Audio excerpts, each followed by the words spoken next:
começando. Pronto.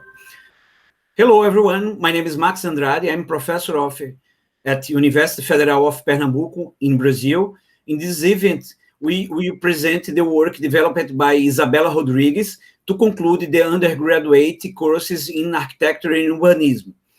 The work developed was the creation of a BIM execution planning, BEP, for the UFPE, University Federal of Pernambuco. Isabella is with you. Thank you, Max. As Max was saying, we were studying SINFRA, that is an organization that plans and administrates UFPE buildings and public space. Our focus was on BIM execution plan, studying and application to the SINFRA project sector. So we choose to work with a methodology that is design science research, that is a method to solve theoretical and practical problems. Our problem was more practical, and our artifact, it was BEP.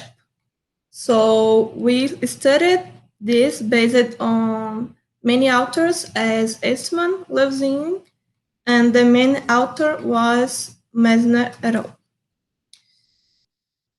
After choosing the methodology, we decide to do meetings, calls, online, so then we can understand the goals of the directors to this pilot project. And the goals are improvement in cost estimation and quality of budget, improvement on project compatibilization, and greater collaboration between teams and disciplines. So the cost estimation, the being used is cost estimation, project compatibilization, the being used is clash detection, and greater collaboration, it's 3D coordination. So after deciding the goals and the being uses, we studied the extent flow chart of SINFRA. The extent flow chart is a linear design project, so they finish one project to start another, and they don't have phases of compatibilization. After finishing the construction documents, they make a budget, a final budget, and the problem is that the only budget they do is in the end, and many times happens that the client doesn't have the money to execute the project because they didn't know the budget by the beginning. So we proposed a flow chart that in the beginning, after assess the complexity of demand and doing a schematic design, also schematic design of extractor, and then compatibilize, we do a previous budget.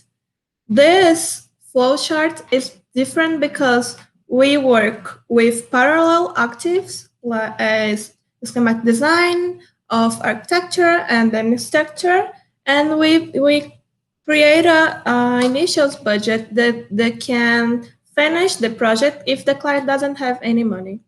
So after this previous batch is the design development. There is also design development of extractor and then compatibilization. And after that, there is a design development engineers project and then compatibilization. After a compatibilization, they do the construction documents and submit for approval, and then make the final budget. After presenting this workflow to the team, to the project team, they said to us that their engineers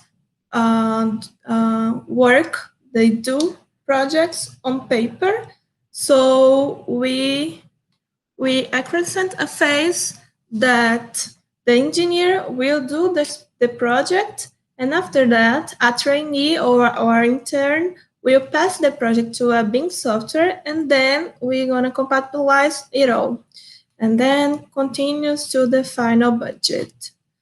What was important in this article and in the final project, it was to understand the needs of organization and understand that to work with BIM, we need to change the culture and the management of the collaborative practice in organization.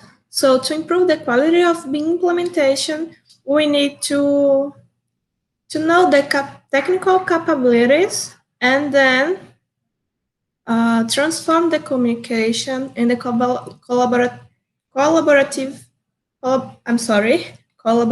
collaboration process with these capabilities.